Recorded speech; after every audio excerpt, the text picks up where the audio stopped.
Hello, BookTube, and welcome back to Dune in June, brand new BookTube event that was created by Sean D. Standfast, in which we read Frank Herbert's science fiction masterpiece Dune in the month of June. A little note before we start that much later on today, there's going to be a live stream for Dune in June. I'll be joining Sean and our other co-hosts to talk about this book. We have a nice range of familiarity with the book when it comes to co-hosts. Some of the co-hosts know the book really well, others are reading it for the first time. That's always interesting. That always makes for great conversations. But I've been doing demystifying videos about this book, trying to make it more accessible to people who have never read it.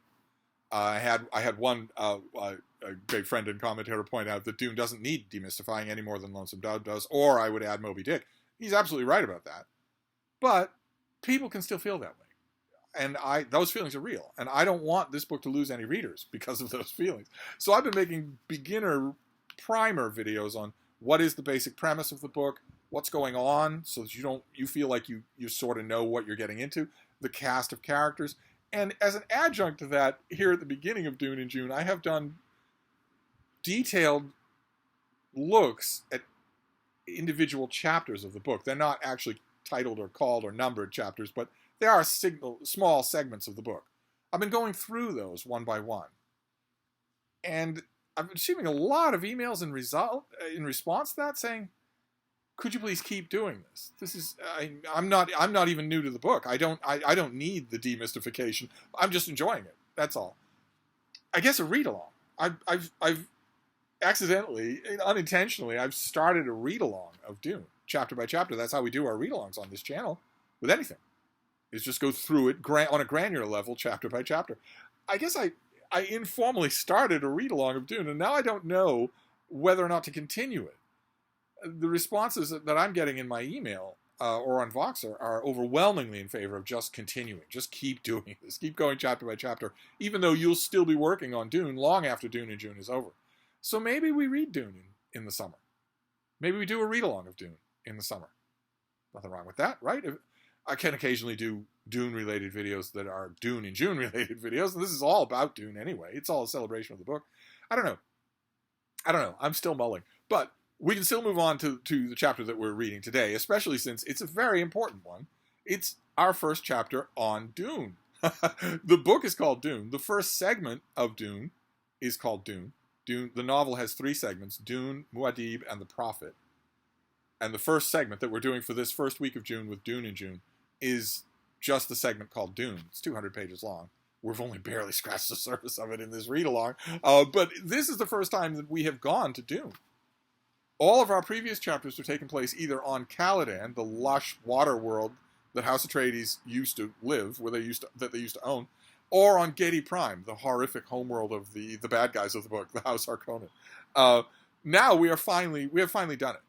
The family has finally moved. They've been ordered by the Emperor to take over the planet Dune.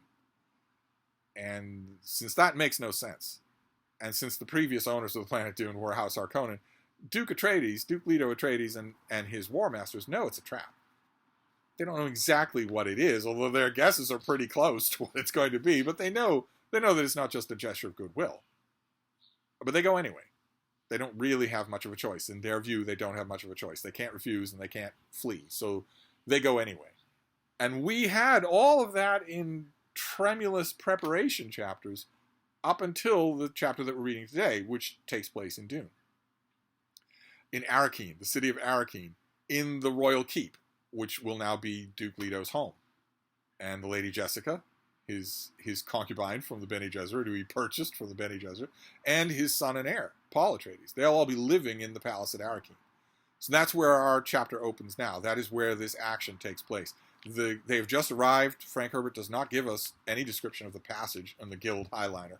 Instead, they have arrived, and the guild porters are now unpacking all of their belongings in crates. An anachronistic detail that I don't think that would happen in a million years. So there would certainly be something else. There's unpacking packing crates in this chapter, and there's also mention of a wristwatch in this chapter.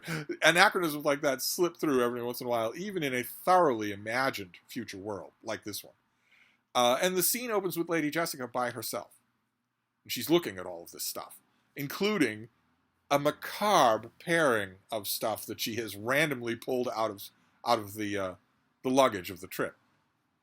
One item is a painting of the old Duke, her Duke's father, Duke Leto's father, who's dead.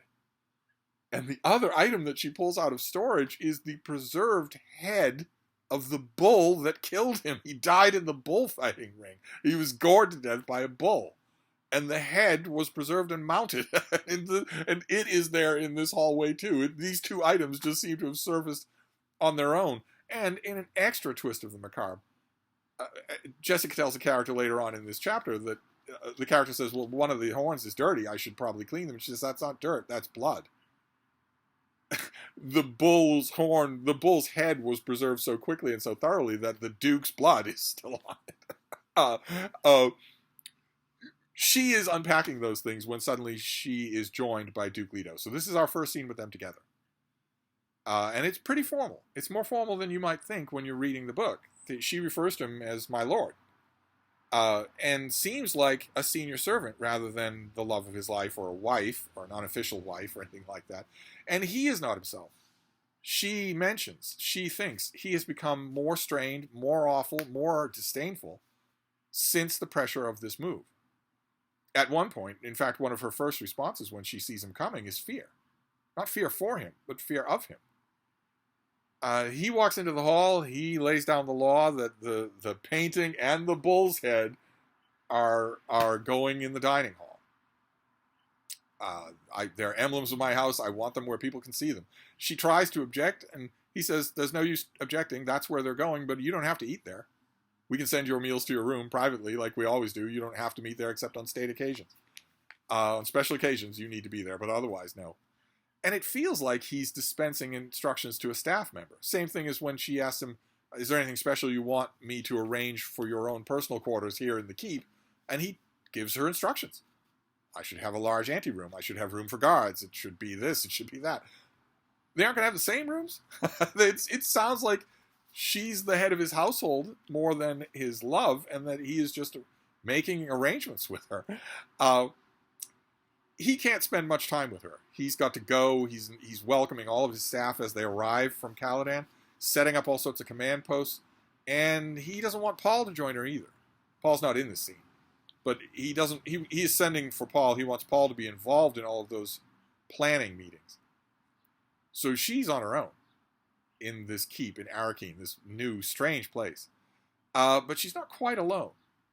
The Duke has auditioned, and his mentat Thufir Hawat has cleared a housekeeper, a main housekeeper, a character called the Shadout Mapes, who is Fremen.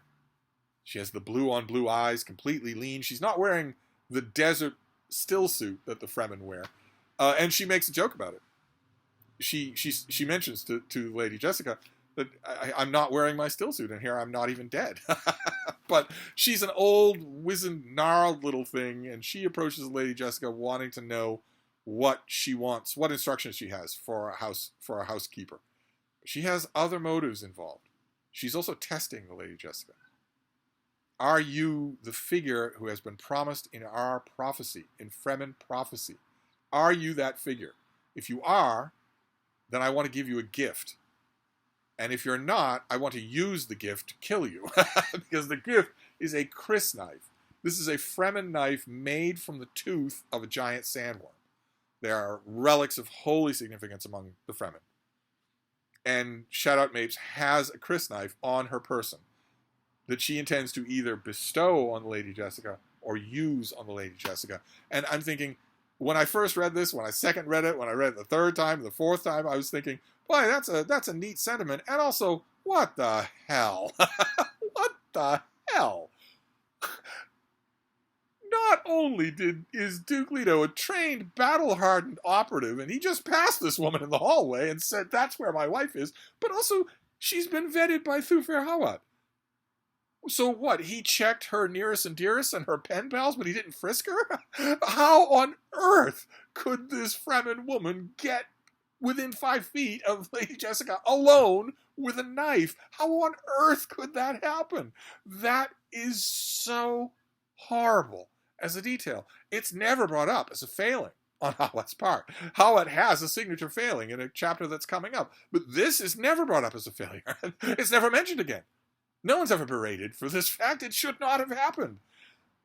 I could look at someone described like the Shout-Out Mapes. I could look at her from 30 feet away and tell you whether or not she's wearing a weapon. I could do that. And I am not a Mentat or a warrior duke. Somehow, though, it is true. She has this knife. And Jessica realizes it. She's Bene Gesserit trained, and she can see it, where I guess no one else can, including just a normal guard who should frisk this woman. She can see it, and she comments on it. And it's all part of this dangerous ritual. Is this woman going to attack her or venerate her? All depending on these myths that have grown up among the Fremen people. And it turns out that is not totally unknown territory. Because the Bene Gesserit, this all-female society of political manipulators, they have a branch called the Missionaria Protectiva. Branches of sisters from the sisterhood who go to various worlds and plant indigenous mythologies. They plant folklore and allow it to grow, encourage it to grow, in the hopes that someday, if a Bene Gesserit sister is stranded on that world or assigned to that world, she can tap into the mythology that's grown up around that myth work and use it to her advantage. And Jessica knows already that the Missionaria Protectiva has been to Dune. They've been to Arrakis. She just doesn't know exactly what myths they've sown there. Why she doesn't know that, I have no idea. She knew that she was assigned to Arrakis. She knew that she was going to Dune. She didn't read up. She doesn't have her Bene Gesserit library card anymore. She didn't read up to find out what that was so that she would know the exact details.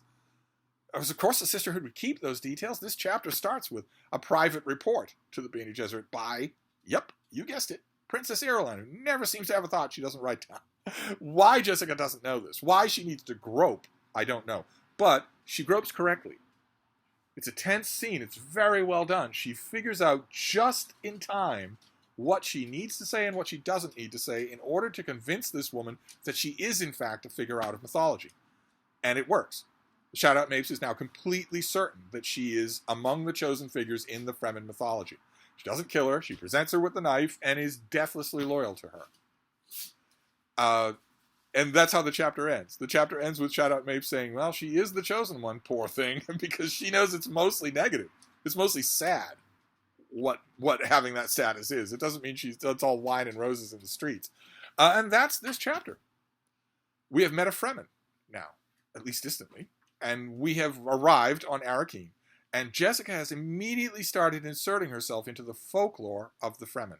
Now, I myself think that the idea that the Fremen got the whole concept of the Mahdi, the stranger who will come from another world, who will be born of a Bene Gesserit, I myself think that Frank Herbert leaves plenty of indications in the books following this one that the Fremen had some of those beliefs long before they came to Dune.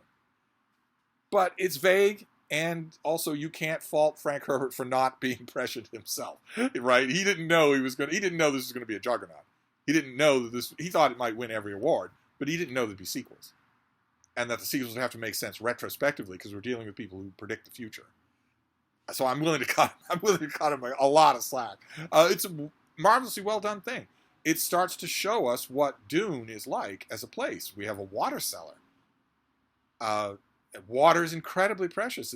Jessica has reminded of this on a number of occasions just in this one chapter alone. That water is incredibly precious on this planet. We are getting a fuller sense of that, and we'll get more of one. So, when we get to the end of this chapter, we are left with a whole bunch of potential places where we can go. Are we going to visit Paul? Are we going to see how he's adjusting to Arrakeen? Or are we going to follow the Duke and maybe get a few operational chapters about what it's like to take over a new world? I guess we're doing a read-along of Dune, so we'll find out next time. So I'll wrap this up for now, and I will see you then. Thank you, BookTube.